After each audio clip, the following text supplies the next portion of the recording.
The biggest change in the mission, capability, and psychology of the Air Force came about in 1955. President Eisenhower issued a directive to give the intercontinental ballistic missile top priority. The next step in missile development was to create a viable intercontinental ballistic missile program. In 1953, an illustrious 10-man committee was recruited by the Air Force to study the problem of nuclear missiles. The group included a young colonel, Bernard A. Schriever, who would become the management genius behind America's missile program.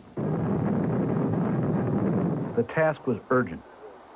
The Soviet Union had a lead in missile development.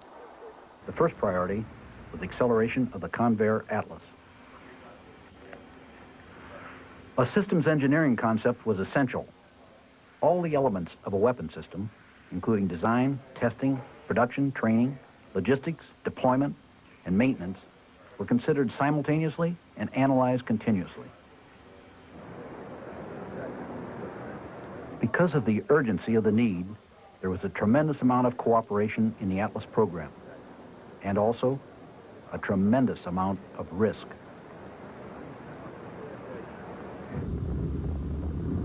The project was blessed by a series of advances in key areas: structure, control, and re-entry.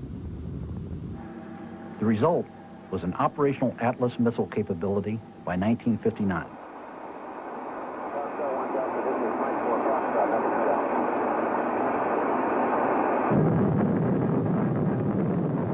The Strategic Air Command's buildup in missile strength proceeded rapidly.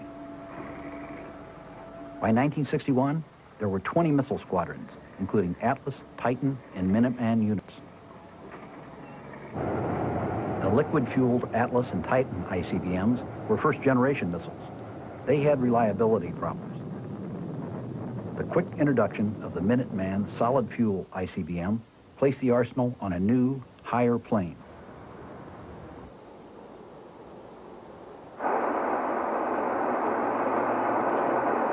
The first Minuteman unit of 10 missiles became operational on October 24th, 1962, at the time of the Cuban Missile Crisis.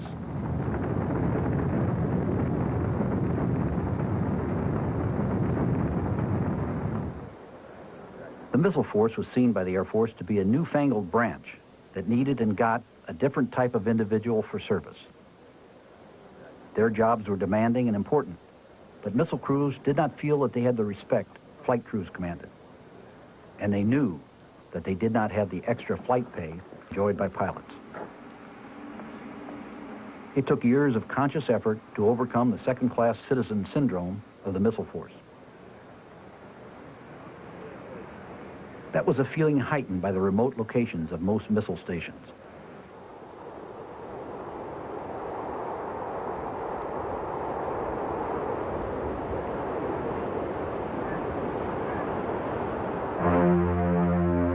In the 50s and 60s, the Cold War flashed hot with terrifying frequency.